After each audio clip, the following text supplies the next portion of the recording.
You're watching Quays News with me.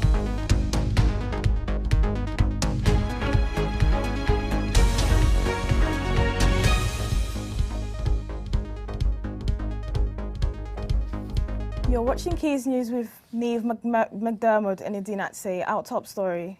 Now, cup sizes to combat cancer. How patients are using bras to challenge perception. Fundraising in the flames. How a firewalk appeared in central Manchester and raised thousands.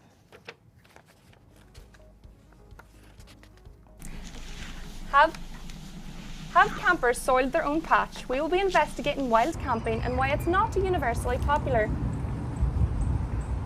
Salford Astronomy Society opens its doors to new members after being closed during the pandemic.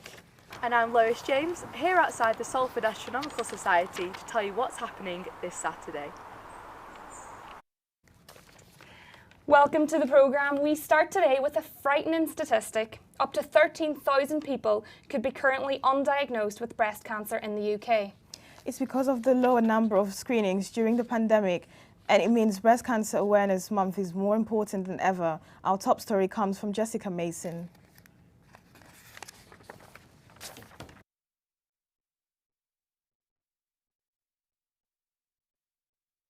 For those who have undergone breast surgery, this means it's becoming more accessible to buy these needed products from mainstream companies. But charities are still raising less money than before coronavirus, and there are a lower number of breast cancer screenings.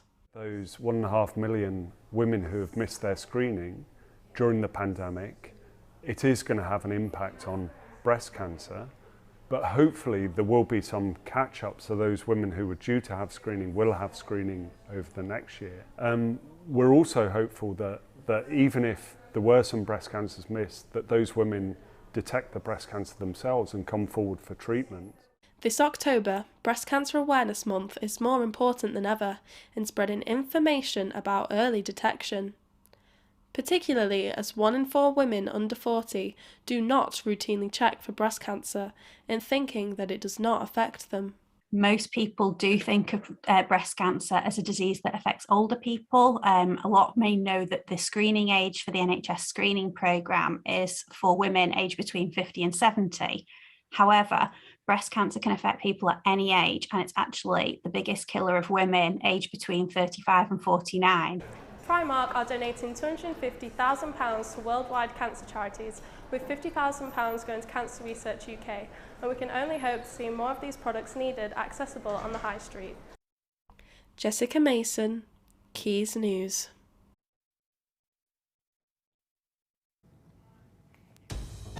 Thank you, Jessica. Now, the nights are getting colder, but surely not cold enough to be walking on fire like some people did. It was all for a great cause, though, and I went into central Manchester to feel the heat. 50 people have walked across fire for charity in Manchester city centre last week. The firewalkers walked across over 700-degree coals in St Peter's Square to raise money for the We Love Manchester charity. Scared, but we got a really good introduction and running across was amazing. It wasn't hot, it was warm, but it was worth it. I absolutely loved it and recommend anyone to do it. Over £15,000 was raised at the event for the charity's 2 main projects, the Stronger Community Fund and the Manchester's Rising Stars Fund. Somehow we managed to get this pulled off with 51 firewalkers. Some with varying levels of confidence. I do not know how they did it. Thank God they did not let me do it. TV personality and influencer Rosie Williams, who is the We Heart Manchester ambassador, was one of the people who took to the coals. The firewalking team were trained for the event by industry specialists Time for Change. That's the way it is. The event went really well. As you can see, it's still on fire, so it's really hot. Nobody got burnt. Ged Carter, the charity development manager, said the event was a case of by Manchester, in Manchester, for Manchester. Neve McDermott, Quays News.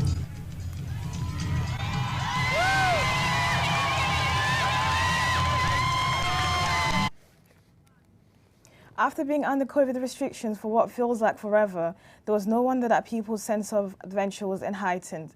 But have you ever considered wild camping? Plenty did, but also left a mess. So what should and shouldn't be allowed? Heidi Kershaw investigates. When the UK reopened after a long pandemic, everyone flocked to their nearest beauty spots for a good old British staycation. This saw a huge rise in the popularity of wild camping, which is camping off-grid and not on a campsite. Unfortunately, this also meant a surge in disruptive mess and rubbish left by inconsiderate campers. People have just been, oh, let's just go for a walk, let's just go for a wild camp, let's just hike somewhere. I've been cooped up in the house. I was up in the Peak District and I stopped at the top of Jacob's Ladder because I was like, oh, this is really nice, big open area to set up a tent. And right near this pile of rocks was loads of rubbish. Breadsticks, bananas and orange and peel. It's just a lack of respect. It's probably got worse during the pandemic and people trying to find, unique places and things like that. Wild camping is illegal in England. Campers have to seek permission from landowners to camp. Unlike Scotland, where they have the Scottish Outdoor Access Code, allowing anyone to camp anywhere so long as they are respectful and discreet. The one place wild camping is permitted in England is the Dartmoor National Park, where similar rules apply, although this is likely to change due to an increase in campers during the pandemic. People will be using it. The actual national park is trying to change the rules at the moment to try and stop people doing wild camping anymore and trying to reverse so no one can stay down there. It appears the chances of legislation like the Scottish Outdoor Access Code coming to England is becoming less likely due to what's now being called fly camping, giving wild campers a bad reputation with landowners. There are fires, they've left the fires, they've left the rubbish, the barbecues, they've left all the empty bottles. The wildlife does suffer and they are in an area where it's predominantly foul nature.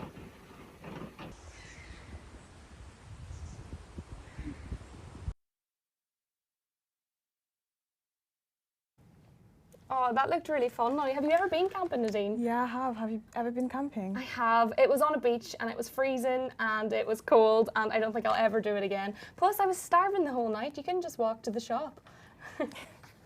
I didn't really like it. You didn't? No. No. I feel like you're either love it or you don't. Like, as much as I'm an outdoor person, I still wouldn't be the biggest fan of it. Yeah. But it's still great fun. Now, what's coming up next? Now for today's latest news. The Queen has reluctantly cancelled her trip to Northern Ireland after accepting medical advice not to go. She was due to begin her 2-day trip on Wednesday and is disappointed that her visit cannot go ahead. Details remain unknown, but she has been told to rest for the next few days. Some COVID restrictions are being brought back in England to avoid a winter crisis, health leaders have warned. As we enter the winter months, the NHS Confederation are looking to reinforce mandatory face masks in crowded and enclosed spaces. This is following a sharp rise in the UK COVID cases. Manchester has been hit by a mini tornado this afternoon. The small storm ripped through the town of Widnes, knocking down bins and causing damage to property in the area. Thankfully, nobody was injured. Now, I did notice that storm was really crazy. We were in uni today and we could just hear the thunder and the lightning and the hailstones and it was crazy. But now we've been talking about camping, but what about under the stars? And more importantly, stargazing. What more could you want? And that's what Salford Astronomical Society is all about. And they're welcoming new members for the first time since the very first lockdown. Jessica Blackburn reports. Hidden away in this quiet corner of Salford is something quite extraordinary. For over 50 years, the Salford Astronomical Society has helped the local community explore the universe, and now it seems as though even more people want to get involved. Over lockdown, astronomy became a popular hobby, and the Society has seen an increase in new members. It's something I've always been interested in, always looking at the night sky, but didn't really have the time to kind of find out more, and I just thought, my friend Katrina said, why don't we go along, because we've got a similar interest, and we come along about 3 weeks ago. We felt so welcomed by the team. Loyal members also took advantage of the extra time lockdown provided. COVID didn't affect the astronomy. If anything, it might have helped it a bit because the light pollution and things like that did improve because there was less planes flying and all the rest of it, So there were sort of small positives to it. And, I did get on with stuff that I wanted to learn. I made a study programme for myself and knuckled down and learnt more while I was in lockdown. The Society has now been given £3,500 by the local council to renovate their telescope, and current members hope that their community will grow even more. We got some funding from the local council, kindly granted us £3,500 to upgrade the telescope upstairs. That's the main 18-inch telescope that we have here.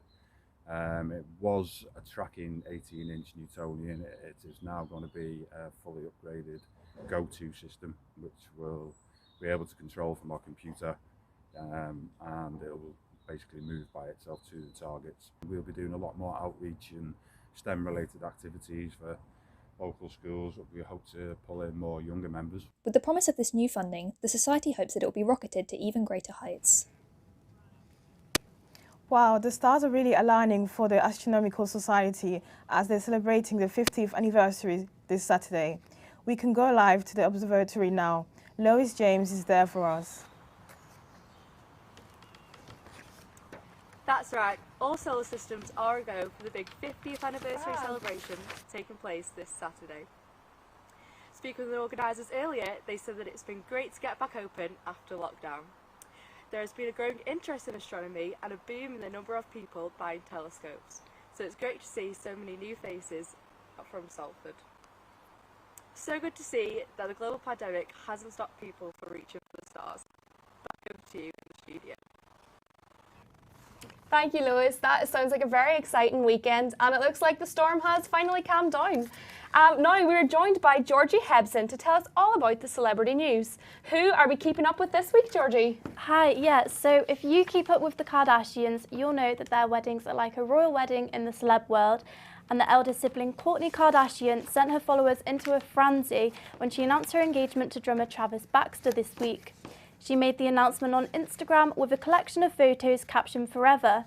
But this begged the question, how long is forever nowadays?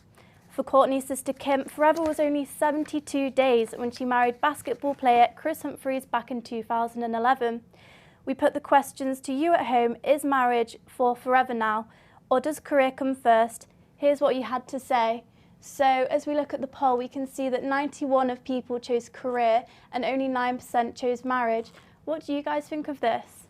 Yeah, me and Nadine were just talking when we seen this poll come out on Twitter, and I wasn't shocked by the results. Neither of us were really. No. For me personally, it's career first. I think for a lot of people have agreed. I mean, I do love the idea of having a diamond ring on my finger, and the amount the Kardashians have now, well, that's not a surprise. I seen that her engagement ring was $4.5 million. Crazy. And Nadine, what was your thoughts on it again? I prefer marriage. Yeah. Personally, marriage first and then career. Would you like a family? Yeah, definitely. Would you like a family?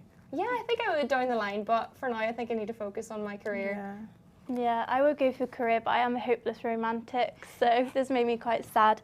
But I think as a society we're moving away from a culture of traditional marriages for life, and families such as the Kardashians, who so many people look up to, suggest that it's okay to get married and divorced as many times as you like. Whether that's a good or bad thing, it's up to you to decide. Thank you so much, Georgie. And remember to keep an eye on our Twitter @Quays News to see how you can get involved next week. Who knows what we've got involved next week? I'm actually looking forward to it. I don't know what the polls are going to be, but I love interacting on Twitter and just finding out what's happening, and everyone's arguing over the polls and the comments. And it's so much fun. Do you get involved on any polls on Instagram or Twitter much? No, I don't. Do you? I do. I love a good Twitter poll. And like I said, the arguments are crazy. They're literally dragging them out for ages and going through the comments and all the typical Karens on Facebook in particularly. It's hilarious. But thank you so much for joining us. Nadine, I think that's all for today, Yeah, that's all from us today. Goodbye. See you next week. Goodbye. Thank you so much.